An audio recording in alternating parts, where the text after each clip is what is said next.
Muito boa tarde, sejam bem-vindos ao nosso podcast.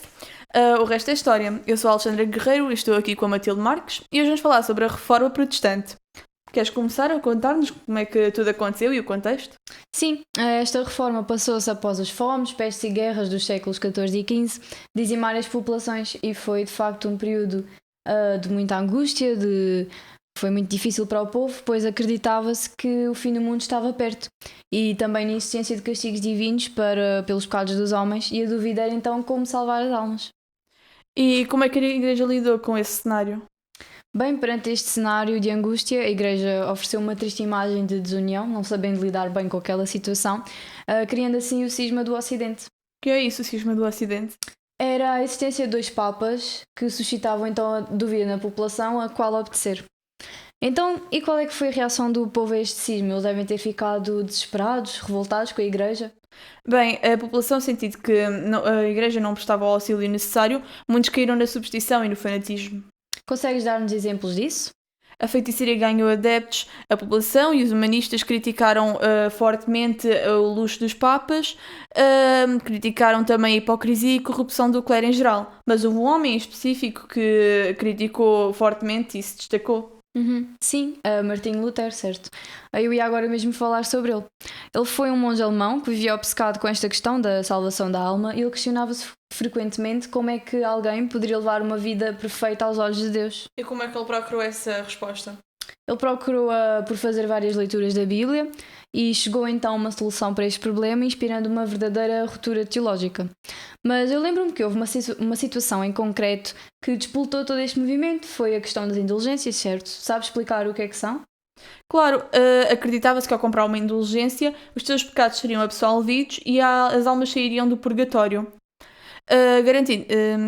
Assim, ele afixou na igreja da Wittenberg as 95 teses contra as indulgências e pronto, alegando assim a única forma de salvar as almas seria através da fé e não de boas obras. Ah, ok. Então ele não sofreu nenhuma consequência por fazer isso? Na verdade, sim, ele foi excomungado pelo Papa e banido do Império, restando-lhe assim apenas reunir forças para criar a sua doutrina, o luteranismo. Muito bem. Então, podes-nos dizer algumas características desta corrente teológica? Claro, a justificação da fé é a grande base doutrinária da reforma praticada por Lutero. Para ele, a fé era apenas uma questão da eleição da graça divina, dizendo-se que o luteranismo abriu o caminho à teoria da predestinação. E tu sabes dizer o que é isso?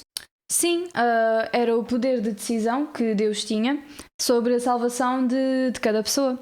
E Lutero considerava que a Bíblia era a única fonte de fé fidedigna, por ser a única obra divina na Terra, e advogou que a missa em latim deveria dar lugar a uma cerimónia litúrgica em alemão, para que mais pessoas tivessem acesso e compreendessem, e apenas reconhecia como sacramentos a Eucaristia e o batismo. Além disso, ele proclamou o sacerdócio universal. O sacerdócio universal é É a ideia de que não tem de haver um intermediário entre o ser humano e Deus, ou seja, que a comunicação pode ser direta entre o crente e Deus. Em conclusão, Lutero defendia que a prática cristã se prendia principalmente com a relação pessoal do crente e com Deus e não pela obediência a leis, ritos ou regras exclusivamente feitas pelo homem. Como é que este movimento se expandiu? As pessoas aderiram muito a ele?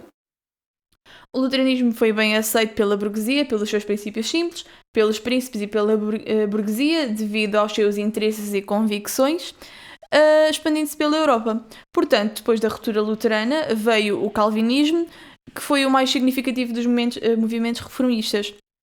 Tudo começou quando o francês João Calvino traduziu para francês a sua obra da Instituição da Religião Cristã, que escrevera anteriormente em latim. E nela continha a sua doutrina, o calvinismo. À semelhança do luteranismo, o calvinismo baseava-se na justificação pela fé, no sacerdócio universal e na autoridade exclusiva da Bíblia, porém existiam algumas alterações. Podes citar-nos algumas delas? Sim, Calvino introduziu algumas diferenças, entendeu a predestinação como uma coisa absoluta, também defendeu só ele competir a interpretação do Evangelho e além disso ele não aceitou que a chefia da igreja coubesse ao Estado, isto porque ele acreditava na supremacia da igreja e assim levou a tornar Genebra numa cidade teocrática. ou seja, uma cidade dirigida por um consistório eclesiástico, através do qual Calvino perseguiu católicos e protestantes, certo? Exatamente. Bem, já estamos a chegar ao fim desta conversa e para terminar vamos falar então sobre o último movimento desta ruptura, o anglicanismo.